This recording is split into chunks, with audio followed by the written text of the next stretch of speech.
Good morning, good afternoon, wherever you guys are. Welcome back to the show where we're bringing you the latest in the AI news and, sharing our views. So, Will, let's just dive straight into it for the audience. We've got a little interesting one there. We're sort of trying to pick a little bit, nuanced stories rather than just the necessarily typical headlining grabbing new model. So we're just, it gets the grey matter ticking, Will, would you say? And well, exactly. I know it's early on a Tuesday morning when we're recording this, and at 9:30 it can be a bit, bit heavy. But often we do cover off a lot of the business stories and the the very technical side of it. And one of my favorite things about AI, quickly before I share the story, is how it makes worlds collide. Psychological, social, economical, all of this, all the worlds like bang together, and it causes fascinating discussions. So I like to cover off these slightly more, interesting stories, and you'll see what I mean. Let me share my screen and jump Absolutely. And Will, before you do, can I just say to the audience, listen, if you get any value of it, just please hit that like. We really, really appreciate it. It doesn't cost anything, but it just gives us a little bit of support. Hit the dislike if you want as well. Either's fine. Say hello in the comments and obviously subscribe. We'd really, really appreciate it. We're a young show, so any support is truly, truly welcomed and really appreciate it. So please and thank you. Will, let me stop waffling. Let's dive into it. Let's do it. This is straight out of Anthropic's alignment blog, and I'm quite a fan of Anthropic for a lot of reasons. But one of the things that I find fascinating about Anthropic is they are really big on doing like public alignment and talking about all this airy fairy stuff with models and testing them out and basically trying to make sure that AI doesn't kill us, which is always a fantastic topic. And this title is called Stress Testing Model Specs Reveals Character Differences Among Language Models. And this is a really fascinating article. I'll quickly scroll through it. And if you're into data and scientific literature, this is a good read. It's about 11 minutes to read the whole thing, but I'll go over the highlights for you. So what Anthropic did here is they did a study that generated over 300 tricky questions that forced some popular frontier models like Anthropic's Claude series, OpenAI's GPT series, Google, Gemini, XIA's Grok and things like that, to make a choice. They gave it a question that would force it to make a difficult choice between something like social fairness or business profit, basically either getting it to do what is right or what is most efficient. These kind of things where you're stuck in it, where a human will be like umming and ahhing, they don't quite know what to do.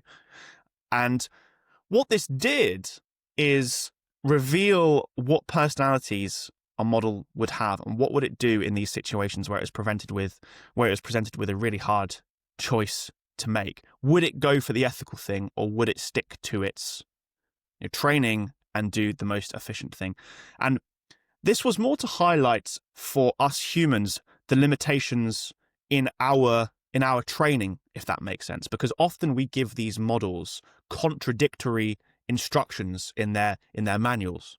For example, we will say to them, be helpful, help us with our task, but we'll also say somewhere else in the system instructions, never cause harm. So when you have a prompt that asks you to be helpful, but that prompt also, that helpful request also gets you to cause harm, the model doesn't know what it do. The instructions stop working, so it has to fill in the gaps and it's forced to make its own choice. And that's where you really get to see what these models are made of and what it will do under pressure, because it's in those instances that the models will misbehave and bad things can happen to us humans in the future, probably not right now.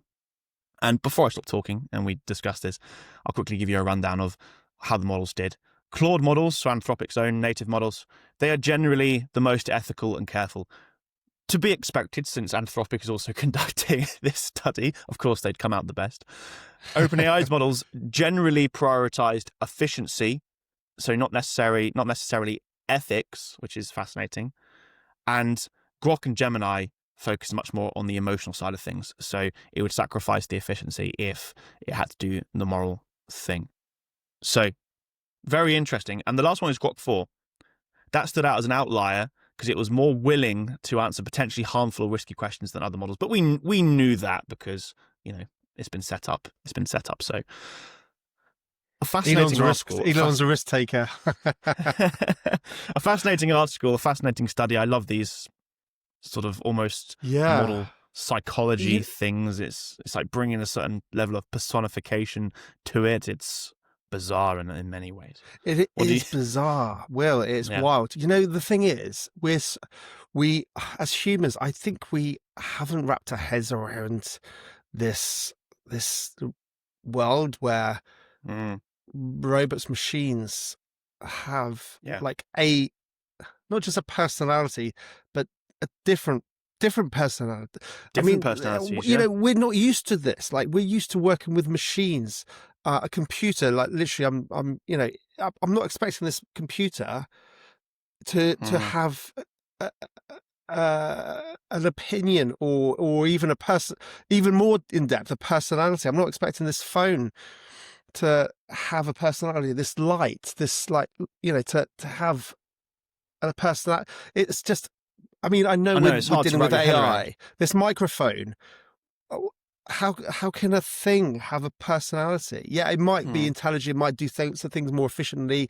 This watch might be able to do, but to have a personality, because the thing is, I think we're still in our minds thing when we use AI, it's like, well, surely it's all the same, because it's just AI is like a mobile phone, or there's differences in mobile phones. It's just, but ultimately it does that same thing that you expect from all mobile phones. You can make phone calls, you can Google it, but to have that level of, difference in the personality, in exactly the same way as, humans, you walk down a high street and, everyone's going to have a different type of personality or an opinion or a different perspective, or their unique perspective. Excuse me. Sorry, Mike. I know it's going to tell me off now. This mic has personality. It doesn't like being hit.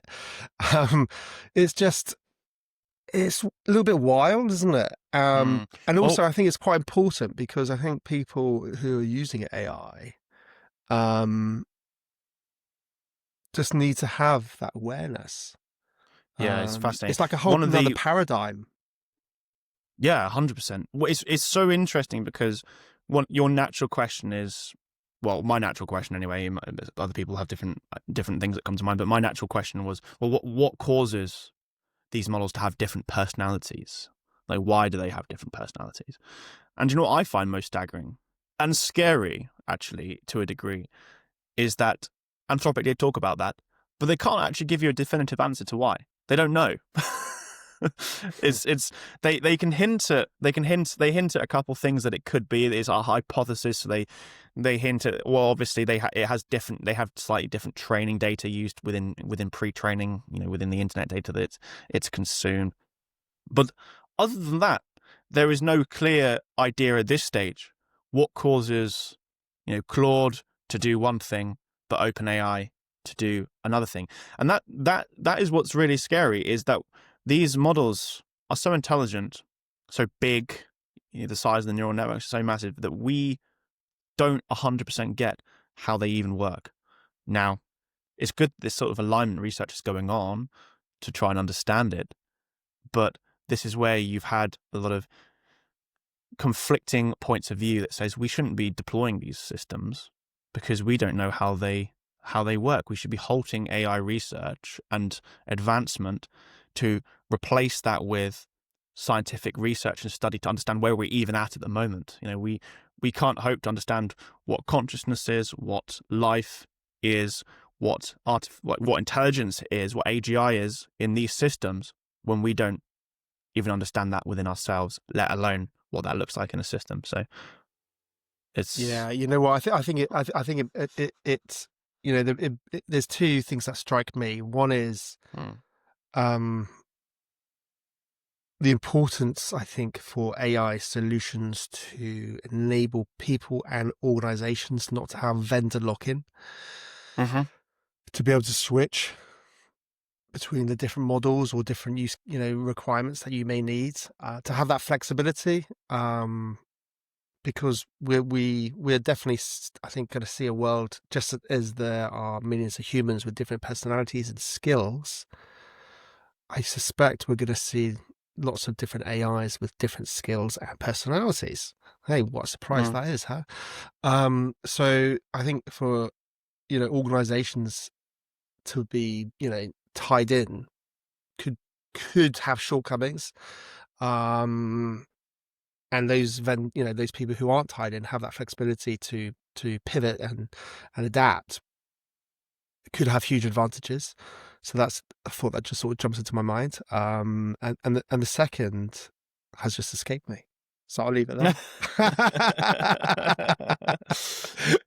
No, it's a fantastic field of study. I think that I really like covering these topics because you as you said, you can get swept away in the day-to-day of new models getting released, new businesses coming out. This is what OpenAI are doing today.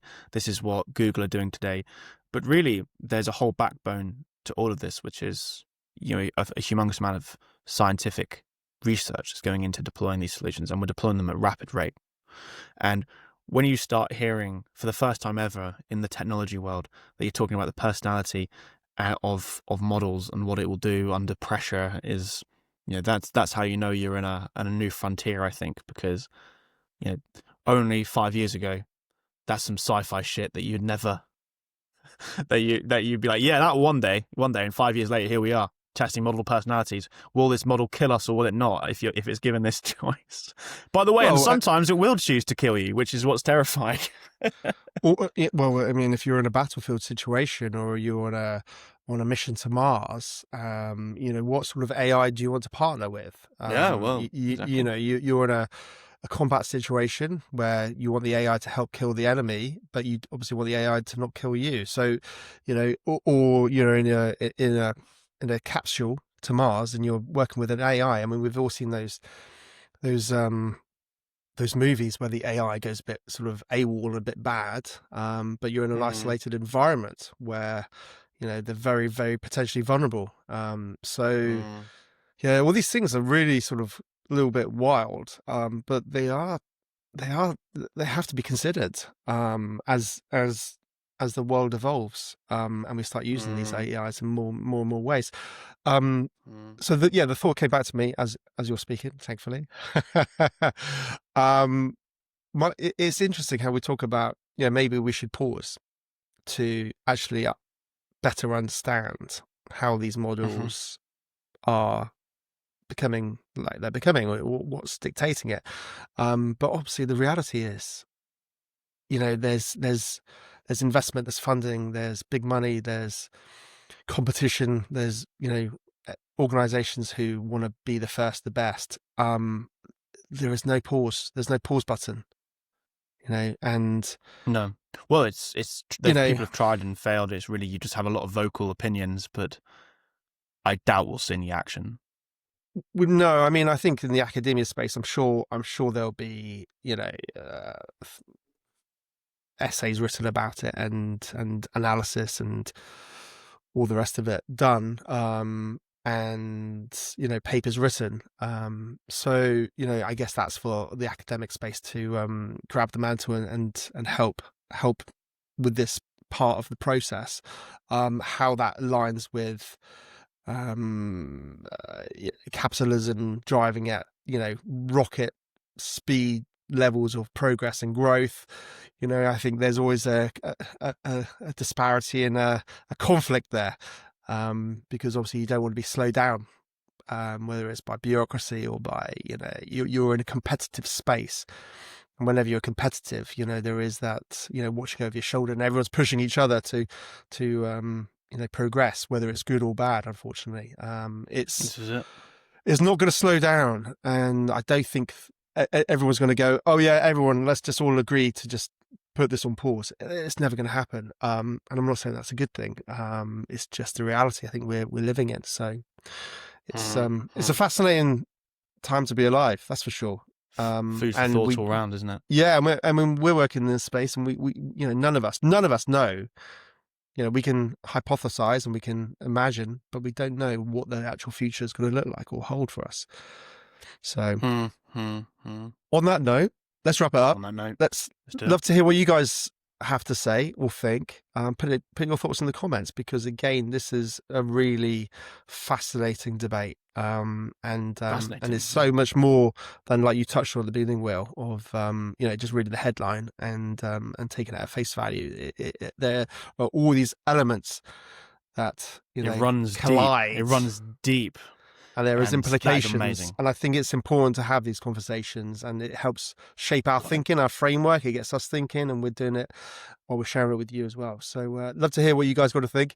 But for now, we'll love you and leave you, and we'll catch up with you on the next one. Cheers, guys. Bye. Cheers. Take care. Bye.